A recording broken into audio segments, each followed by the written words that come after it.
பண்ணியா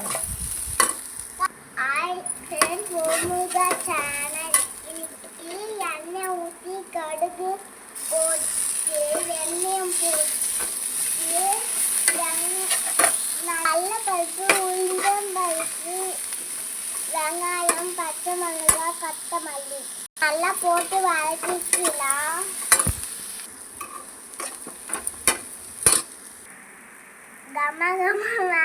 மாவுல கொட்டலாம். இப்போ மாவுல வெங்காய தக்காளி குழி பண்ணியாக்கு போட்டு இப்போ உப்பு போட்டு நல்லா கலக்கிக்கலாம். அது லைட்டா சோட்ட மாவு போடலாம்.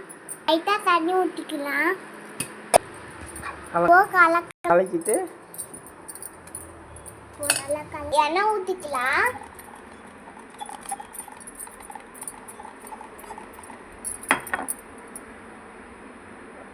இப்போ குழி பணியார மாவு ஊற்றிக்கலாம்.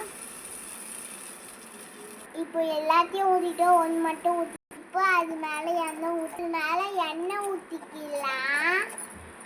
சின்ன மூடியை போட்டு மூடியை எடுத்துக்கலாம். இப்போ குழி பணியாரத்தை ஸ்பூன் வச்சு எடுத்துக்கலாம்.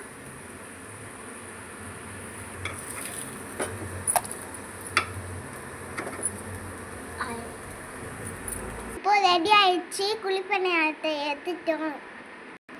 இப்போ சாப்பிட்டுக்கலாம். இப்போ தட்டில் வச்சு சாப்பிடலாம். இப்போ கொத்தமல்லி சட்னி வச்சுக்கலாம். தேங்காய் சட்னி வச்சுக்கலாம். இப்போ சாஃப்டாக சூடாக இருக்கும். சூப்பராக இருக்கும். வெல்கம். தேங்க்யூ.